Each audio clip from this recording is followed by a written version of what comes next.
Hello guys, welcome back to my YouTube channel. അപ്പോൾ ഇന്നത്തെ video തുടങ്ങുന്നതിന് മുമ്പ് ഞാൻ എനിക്ക് വന്നൊരു കമൻറ്റ് പറയാം. നമ്മളെ പ്രഗ്നൻസി ടൈമിൽ പ്രൈവറ്റ് പാർട്ടിൽ ഉണ്ടാകുന്ന ഇച്ചിങ്, സ്വെല്ലിങ്, അതേപോലെ ഇൻഫെക്ഷൻ ഇതിനെ പറ്റിയിട്ട് ഒരു വീഡിയോ ചെയ്യുമെന്നാണ് ചോദിച്ചിട്ടുള്ളത്. ആക്ച്വലി ഇത് കുറച്ച് ഇമ്പോർട്ടൻ്റ് ആയ ഒരു ക്വസ്റ്റ്യൻ ആയിട്ടാണ് എനിക്ക് തോന്നിയത്. നമ്മൾ ഈ പ്രഗ്നൻസി സമയത്ത് നമ്മളെ ബോഡിയിൽ കുറേ ചേഞ്ചസ് ഉണ്ടാകും. അപ്പോൾ ചില കാര്യങ്ങളെല്ലാം നമ്മൾ ഒരാളോട് ചോദിക്കാൻ ചിലപ്പോൾ മടി കാണിക്കും. പ്രത്യേകിച്ച് നമ്മളെ പ്രൈവറ്റ് പാർട്ടിൽ ഉണ്ടാവുന്ന സ്വെല്ലിങ്, ഇച്ചിങ്, ഡിസ്ചാർജ്, ഇൻഫെക്ഷന് ഇതെല്ലാം ഒരാളോട് ചോദിക്കുന്നതിന് പകരം നമ്മൾ ഗൂഗിളിൽ സെർച്ച് ചെയ്തിട്ട് സ്വയം ഒരു ട്രീറ്റ്മെന്റ് എടുക്കലാണ് ഉള്ളത്. സോ ഞാൻ ഇന്ന് സംസാരിക്കാൻ പോകുന്നത് ഈ പ്രഗ്നൻസി സമയത്ത് നമ്മളെ പ്രൈവറ്റ് പാർട്ടിൽ ഇച്ചിങ് നോർമലാണോ, സ്വെല്ലിങ് നോർമലാണോ, ഇതെപ്പോൾ ഡോക്ടറെ കാണിക്കണം, ഇതെല്ലാം സിമ്പിളായിട്ട് നമുക്ക് സംസാരിക്കാം. സോ നമുക്ക് നേരെ വീഡിയോയിലോട്ട് പോകാം.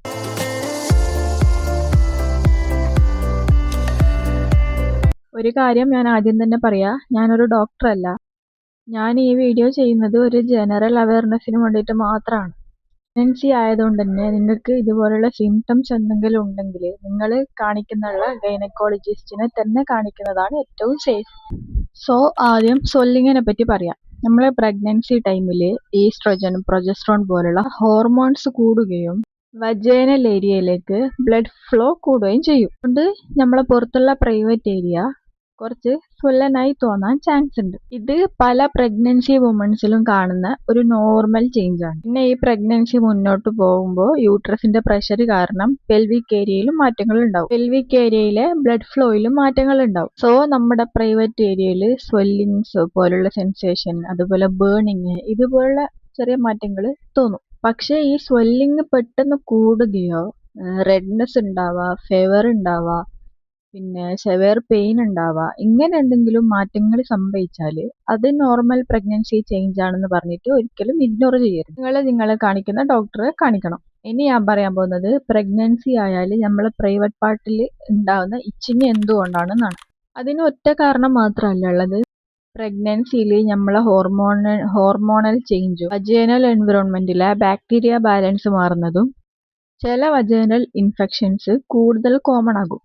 അതിലൊന്നാണ് ത്രഷ് അഥവാ ഈസ്റ്റ് ഇൻഫെക്ഷൻ. ഈ ത്രഷ് ഉണ്ടെങ്കിൽ ഇച്ചിങ്, ഇറിറ്റേഷൻ, ബേണിംഗ് സെൻസേഷൻ, അതേപോലെ ചിലപ്പോൾ ഒരു തിക്കായിട്ടുള്ള വൈറ്റ് ഡിസ്ചാർജ് എന്നിവ ഉണ്ടാവും. ഈ വൈറ്റ് ഡിസ്ചാർജ് മാത്രം ഉണ്ടെന്ന് പറഞ്ഞിട്ട് ഇതൊരു ഇൻഫെക്ഷൻ ആണെന്ന് നമുക്ക് ഉറപ്പിക്കാൻ പറ്റൂല. കാരണം നമ്മുടെ പ്രഗ്നൻസി സമയത്ത് വൈറ്റ് ഡിസ്ചാർജ് കൂടുതലായിട്ട് പോകുന്നത് നോർമലാണ്. ഒരു ഹെൽത്തി ഡിസ്ചാർജ് എന്ന് പറയുന്നത് ഒരു ക്ലിയർ അല്ലെങ്കിൽ മിൽക്കി വൈറ്റ് അങ്ങനെയായിരിക്കും അതിന്റെ ടെക്സ്ചർ.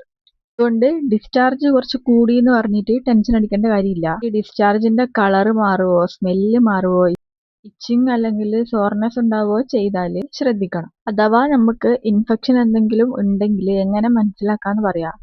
നമുക്ക് നമ്മളെ പ്രൈവറ്റ് പാർട്ട് ഭയങ്കര ഇച്ചിങ് ഉണ്ടാവാം, ബേണിംഗ് സെൻസേഷന്, സോർനെസ്, ഇറിറ്റേഷന്, അൺയൂഷ്വൽ ആയിട്ടുള്ള സ്വെല്ലിങ്, സ്ട്രോങ് ആയിട്ടുള്ളതോ അൺപ്ലസന്റ് ആയിട്ടുള്ളതോ സ്മെല്ലോട് കൂടിയ green or yellow colour discharge, നമ്മൾ പീ ചെയ്യുന്ന സമയത്ത് പെയിനോ ഒരു എരിച്ചിൽ പോലെയോ തോന്നാം. ഇതൊക്കെ ഉണ്ടെങ്കിൽ ഡോക്ടറെ കാണിക്കുന്നതാണ് നല്ലത്.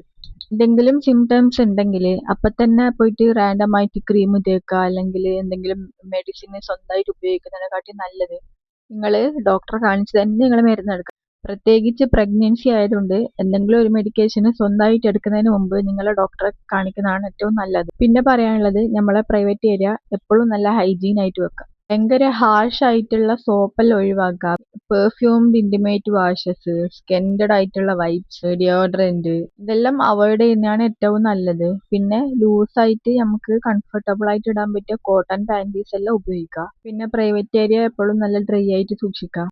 ഇതെല്ലാം കുറച്ചെങ്കിലും ഈ ഇറിറ്റേഷൻസ് എല്ലാം കുറക്കാൻ വേണ്ടി സഹായിക്കും. ഇൻഫെക്ഷൻ ഉണ്ടെങ്കിൽ ഈ ഹൈജീൻ കൊണ്ട് മാത്രം ശരിയാവില്ല. ഡോക്ടറെ കാണിച്ച് ട്രീറ്റ്മെന്റ് എടുക്കുന്നതാണ് നല്ലത്. പിന്നെ ഒരു ഇമ്പോർട്ടന്റ് കാര്യം പറയാനുള്ളത്, പ്രഗ്നൻസി ടൈമിൽ വജൈനൽ ബ്ലീഡിങ് ഉണ്ടാവുക, ഫ്ലൂയിഡ് ലീക്ക് ആവുക, ഫെവർ വരിക, പിന്നെ സെവയർ ആയിട്ടുള്ള പെൽവിക് പെയിൻ ഉണ്ടാവുക, പിന്നെ ഇച്ചിങ്, സ്വെല്ലിങ് എല്ലാം പെട്ടെന്ന് നല്ലോണം കൂടുക, നമുക്ക് സഹിക്കാൻ പറ്റാത്ത ഒരവസ്ഥയിലെത്തുക. ഇങ്ങനെയുള്ള എന്തെങ്കിലും സിംറ്റംസ് നിങ്ങൾക്ക് ഉണ്ടായാൽ പെട്ടെന്ന് തന്നെ മെഡിക്കൽ അഡ്വൈസ് എടുക്കണം. സോ നമ്മളെ പ്രഗ്നൻസി ടൈമിൽ പ്രൈവറ്റ് ഏരിയയിൽ വരുന്ന ചേഞ്ചസ് പലപ്പോഴും നമ്മളെ ബോഡിയിലെ ഹോർമോണൽ ചേഞ്ചസ് കൊണ്ടായിരിക്കും. പക്ഷെ ഞാൻ നേരത്തെ പറഞ്ഞ പ്രശ്നങ്ങൾ എന്തെങ്കിലും ഉണ്ടെങ്കിൽ ഡോക്ടറെ കാണിക്കണം.